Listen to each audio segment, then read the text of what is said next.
I now call upon the Honorable Minister Maru to the podium to articulate for us his aspiration for this consultative process and the objectives of MTDP3, and also thereafter to introduce the Honorable Prime Minister. Let's all welcome the Honorable Minister.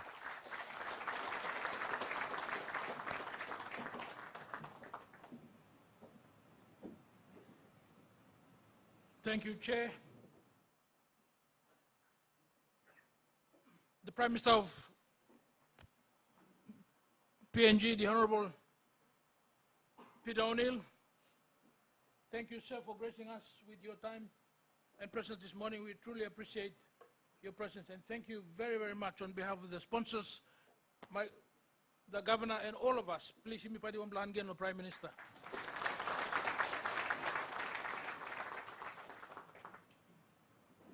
My colleague Ministers of State, members of the Diplomatic Corps, all of whom have played a major role in pulling the summit together. Thank you very much for your contributions. We truly appreciate your friendship and your commitment. Thank you very much. Let's give them a round of applause. Chief Secretary of the Government, thank you again for leading your team of heads of departments, heads of agencies. Thank you for bringing them all here this morning. Thank you, and thank you so much. Our sponsors, delegates, our speakers from Papua New Guinea and overseas, members of the media, members of the police force, ladies and gentlemen, it gives me great pleasure as Host Minister to again welcome all of you to this inaugural summit that my department and ministry, together with the Morobe Provincial Government, thank you, Governor, for jointly hosting, along with the support of all our partners. Prime Minister, our country has been independent now for 43 years. And one of your tasks as leader of our nation, and my task as planning minister, is to formulate a new 5-year development plan which you will announce to the world and launch in June this year. This plan will provide a roadmap to guide our government in terms of our development targets and the journey we must take over the next 5 years, so we can align our resources, the resources of all our donor partners, and align the efforts of investors, private sector, and all our citizens towards arriving at far better outcomes for our people in terms of our development going forward. In undertaking this noble task, Prime Minister, the first task national planning must do is to undertake a review of what we've done over the last 43 years. And my secretary will have the pleasure of doing that in a session in the later part of this morning. But let me say this. After 43 years of independence, when you start looking at our indicators,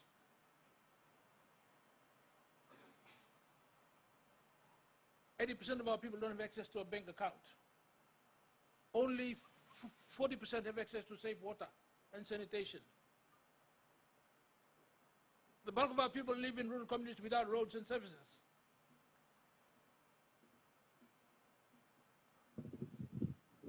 So we have a long way to go. But at the same time, it's also important that we cast our eyes on other countries around us. Many of them who have the same socio-economic conditions like we did at independence have done far better than we have done. We need to humble ourselves and acknowledge that. A classic is Malaysia. By 2020, they got vision at 2020. They will be a first world nation. We are still talking about a middle income nation in 2030. Why have others done better than we have? When they don't have the same resource endowments that we have, the availability of land, marine resources, something's gone wrong somewhere. And it's important that this summit, we take a honest stock take of ourselves. We have to admit it and take a honest stock take of ourselves. It is amazing that our own mining company, Octeri, can declare a profit of 800 million when the others are telling us they've been losing money year after year. Something is very, very wrong. And the time has come to ask those straight questions. Why do we have internal revenue of only 9 billion a year? 9 billion. And we are struggling to meet the needs of our current population. When countries like New Zealand, without gold, without copper, without gas, has an economy of 192 billion a year, Kina, internal revenue, and we are struggling with 9 million. No responsible government must accept this status quo. No responsible government. We are more endowed. We have a huge population that needs to be employed. We can talk about all the dreams we want. We can talk about Vision 2050, where we'll be happy, a wise, a fair country. This ain't going to happen if 80% of our youths are unemployed today. We need an economy prime minister that is 10 times the size of our economy. We need to generate revenue of up to 100 billion a year so we can meet the needs of our current population and the growing population that's growing at a rate of 3.2%. This is the reality that our government needs to accept. Our economy needs to grow tenfold. And the start of the process of growing this economy, Prime Minister, under your capable leadership, this government must formulate in the plan that we are going to launch in June. We have to ask the serious questions, and Prime Minister, the government cannot do it alone. This idea that the government can do it, we haven't done it in 43 years. We need the support of all our partners. That's why we are inviting all our global partners. We are inviting the private sector. We are inviting the churches. We are inviting a civil society.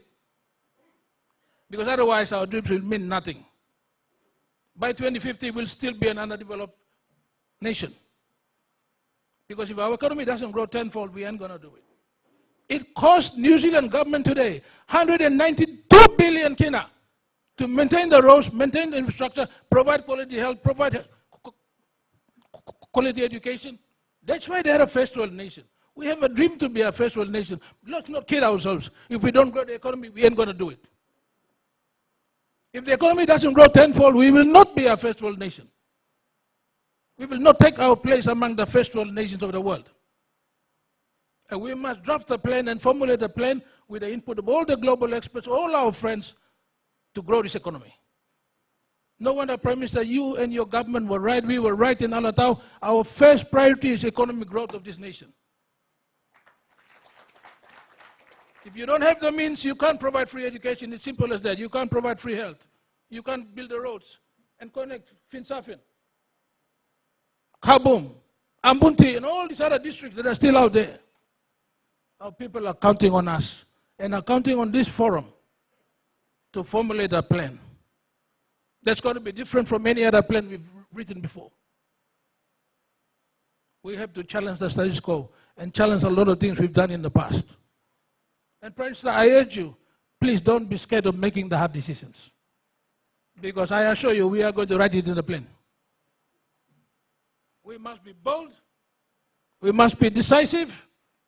We must have unshakable passion to advance the cause of our people and the cause of this nation.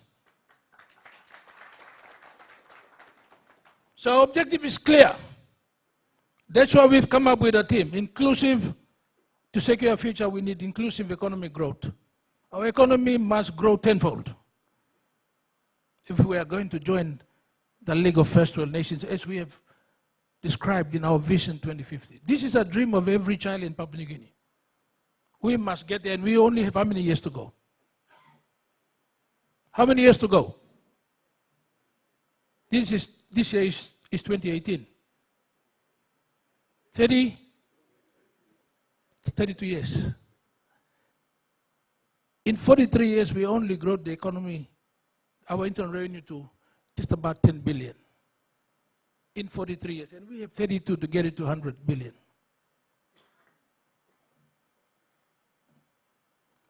If New Zealand can do it without a mine, Why can't we do it? No gas, no oil. Why can't we do it? Recently, I was in Israel. I couldn't believe my eyes. Israel has the land mass of my province, East Pacific. Only desert. Today, they're exporting in agriculture, in terms of food alone, 18 billion US dollars. They are a net exporter of food. They've transformed the desert into arable agriculture land. What are we exporting now in Papua New Guinea in agriculture terms? What are we exporting? What are the figures? Around about 5 billion. China. Can you imagine the potential of our agriculture sector? Can you imagine the potential of a land that's 20 times the size of Israel and more arable? Can you imagine? Prime Minister, we need a different plan. We cannot listen to people who say Papua New Guinea can do it, we can't grow. That must stop.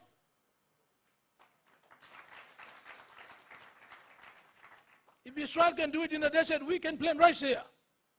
We can grow all the grains. We can grow a lot more cattle. We don't need to be importing all this.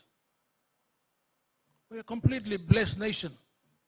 And this summit, we have to ask the right questions, craft a new plan, and we're going to go out there and do it. With the support of the Prime Minister and our government. We are determined, let me tell you.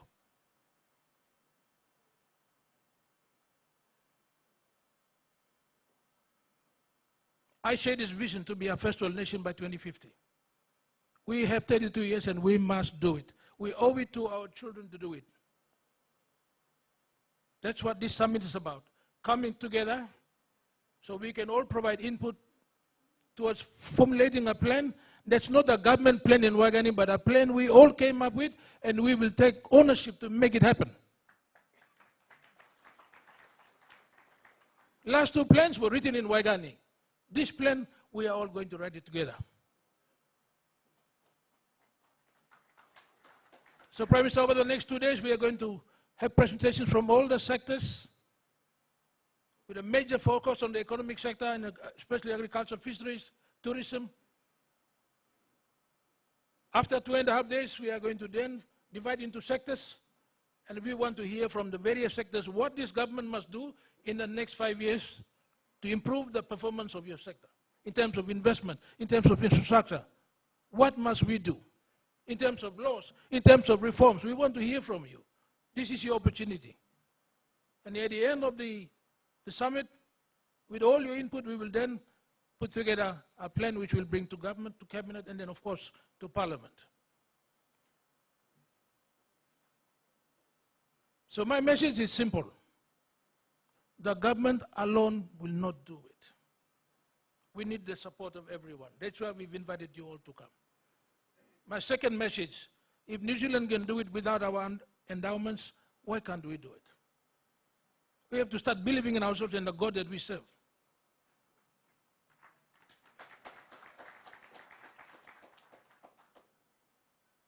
Please don't let anyone say we can't do it. If we now can produce our own dairy milk, that to me tastes much better than all the imported milk. They're selling at half the price. Prime Minister, we've got so many inspiring stories we're going to hear throughout this week, these 3 days. For the first time, I'm hearing a company in Lae saying, we can grow wheat in Papua New Guinea. This is exciting stuff. No one talked like that in the last 42 years. Private sector, thank you. You're exciting us. And the government is, I'm telling you, we are excited. We can see the possibilities and we are going to get right behind you. To our partners, thank you very much. We need to learn from the experience of other countries. You are the one with the memory bank and the exposure to what's happening all over the world. And we're going to humble ourselves and listen to your advice as well this week as we work together to formulate this plan. So in conclusion, money talks. We can have our dreams, but without funds, we ain't doing it. We need an economy that's 10 times bigger than the size of our economy today. We have 32 years to deliver that economy.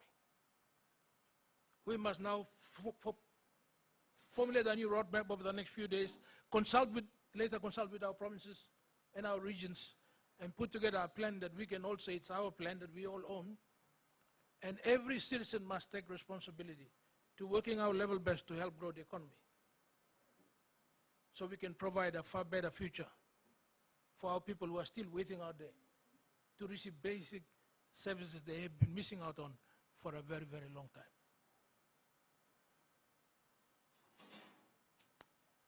I want to conclude by sharing with you the words of the great Indian Prime Minister, one of my favorites, Indira Gandhi. This is what he said. When Indians were talking about being a first world nation, these were his words. We will arrive as a nation, as a first world nation, only when the tears of the poor and downtrodden has been removed. That's when we'll arrive as a nation. That's our challenge. When all the roads are connected and sealed, and all our kids can sing our anthem very proudly, because finally they have a hope for a much better future. Thank you very much for coming. We look forward to your input. We will treasure your input and work with you all to formulate our new plan, which our Prime Minister will have the honor to launch in June this year. Thank you.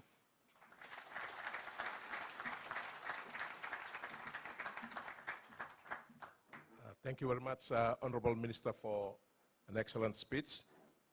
If you don't mind, I'll ask you to come back and introduce the Prime Minister. All right.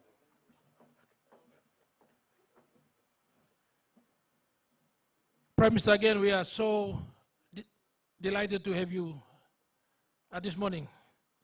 Obviously, you've heard some things you've never heard before. That will be our challenge. We have to grow the economy tenfold.